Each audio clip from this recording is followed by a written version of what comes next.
Last time we learned the intro and the chords for Canon Rock. Now we will learn the full rhythm today.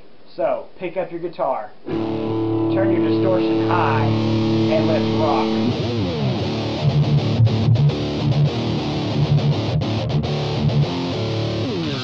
And learn that riff at the end of this video.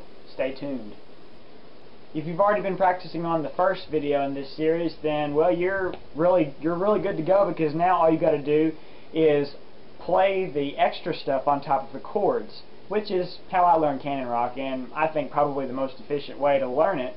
That way you're not learning everything at once and your brain's not overloaded. So starting out with the D power chord,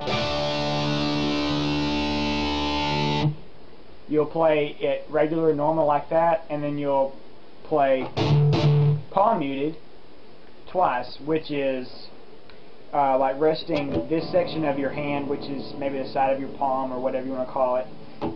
Rest it on the bridge there somewhere, like, you know, just kind of mute the strings somewhat, but not so much as to where it doesn't sound anything but like a dead note. So, you know, it's got some sort of note there. And it will take a bit, if you haven't done palm muting much, you know, to get used to it and make it sound like you want it. After that, on the B string, use your pinky, which is much more efficient than some people using their ring finger, because you're going to have to, you know, get down here. Maybe it's because they don't want to use their pinky, but it's really good to use your pinky when you can, because it's much more efficient. B string, you are on the 8th fret, slide down to the 7th. So keep all these other fingers anchored here. This is the only one that really should move. After that, you'll be playing that twice. You'll be doing this pretty much right before you play the next chord on all this, pretty much. You'll be playing something twice like that. Just like that's twice, and this is on the A string, 5th fret.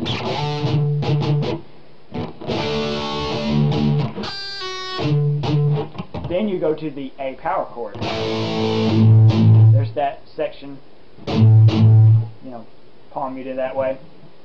If you do it the way I do, you'll come off of the fretboard to hit the 5-7 on the B string. It's one picking note, you just hammer on.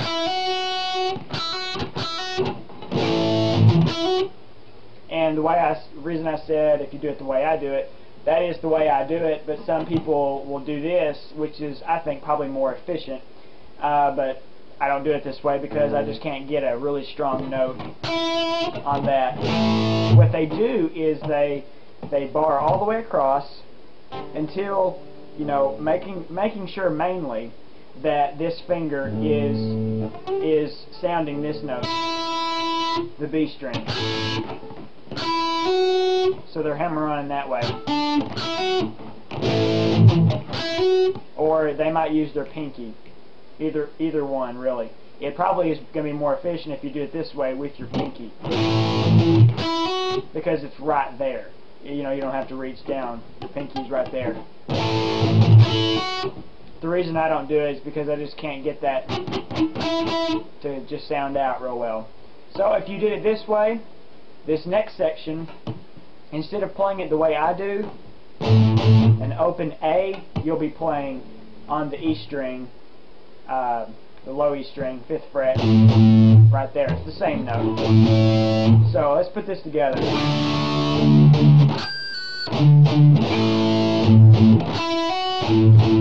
Right there, or if you do it the other way, you'll be going. right there. After that, you'll go to the B power chord.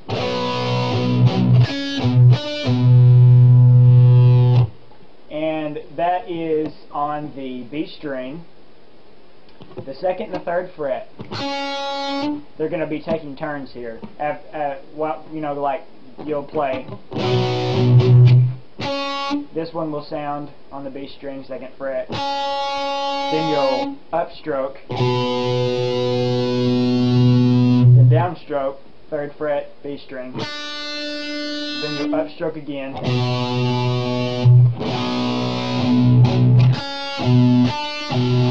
And it might like really feel, you know, out of the ordinary, not very feel comfortable. You might just be do like what I normally do, is all downstrokes, which is really not efficient.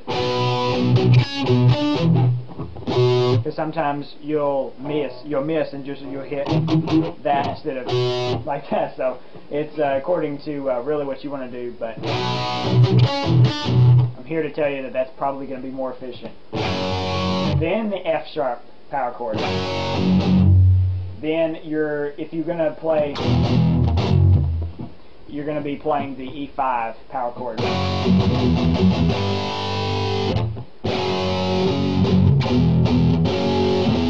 can also just do an open E there instead of going back to the power chord for E. If you're real good, you can make it look like you're not doing much, like I see some people. Just barely bringing those fingers off the strings. It looks like you're not really doing anything. So after you do that, you're going to this G power chord. 1, 2, 3. It's a little bit different now. Then you're playing those 2 notes. With your ring finger, you are on the 5th fret, D string, and then on the G string, you're on the 4th fret. You're sliding up 2 frets.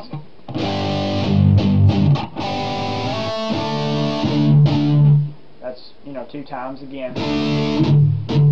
And then, like just we did at the very beginning, slide from the 8 to the 7. After that, you're going to be playing also still on the B string, 5th fret, then upstroke, which is, more efficient than a downstroke in this case probably. G string, 7th fret.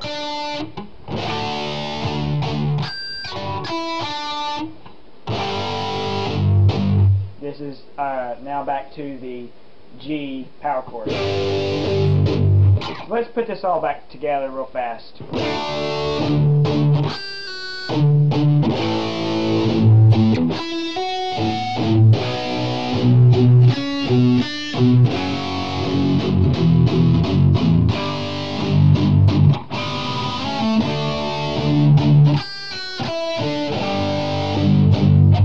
After this, you're going to be doing sliding here.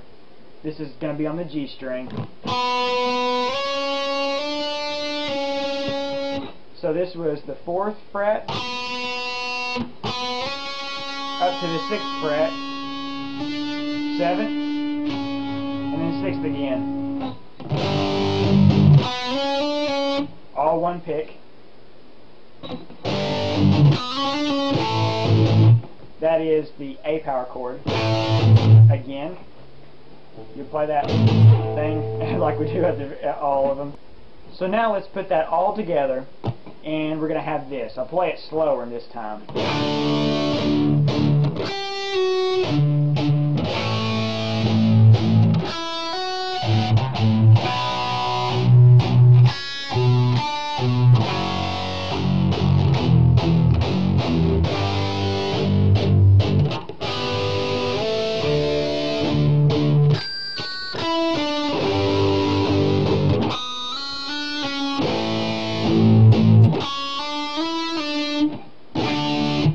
Now this is when we're starting all over again. Now you'll notice that I taught you right here. That is something different, and I got that from Tronvold, and just check the description below about the details about that. Normally, people like fun to do this right here. So, if you want to do it that way, it's the same thing, really. It's basically just less picking, that's about it, pretty much. So now, we're going to be doing this all over again. This is going to be the second time around here, and I'll show you the difference of it at the ending of it right before we go to the solo, you know.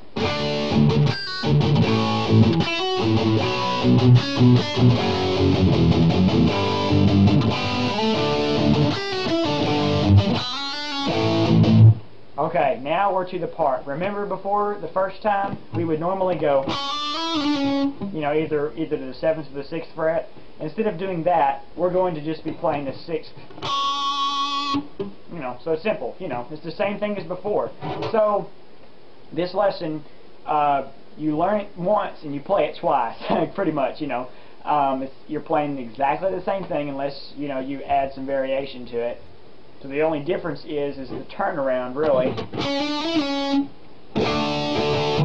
And then the ending for the second time around, you're like,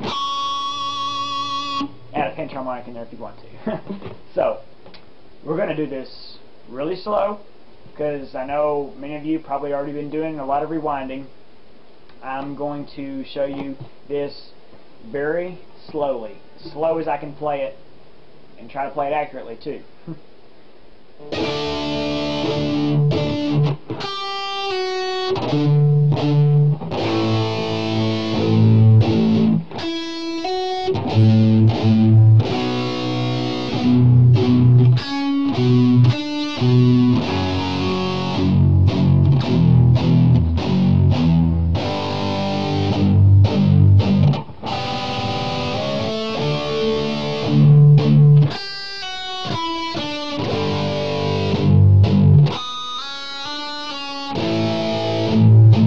Turnaround.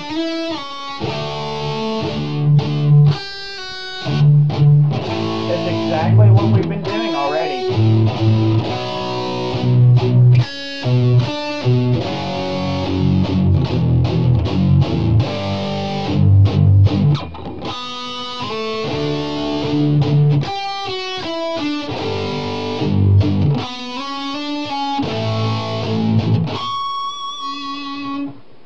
Okay, and of course that wasn't 100% perfect, but who is perfect? Especially when you're playing it slow and you're used to playing it fast.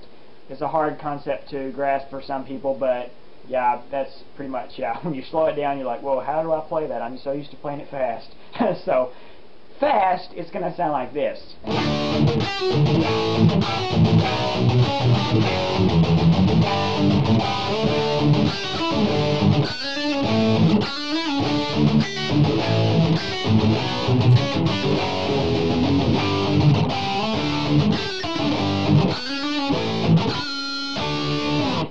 Roughly. That was probably 210 beats per minute instead of 200, like Jerry C. wrote it as. So I probably did that overkill, but anyway, that's basically what it'll sound like, and you know, I showed you my favorite version of doing it. Now I want to show you the riff that I promised you. This is what the riff is going to sound like.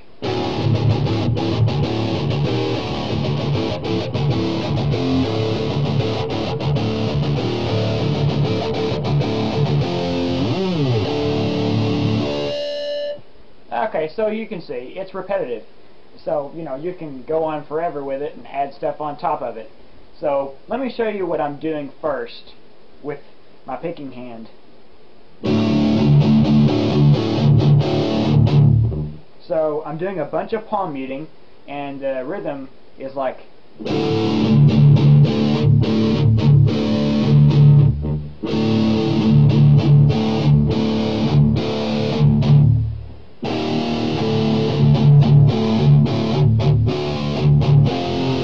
So basically what you need to remember and get down is what I'm doing here, because all I'm doing is playing those two.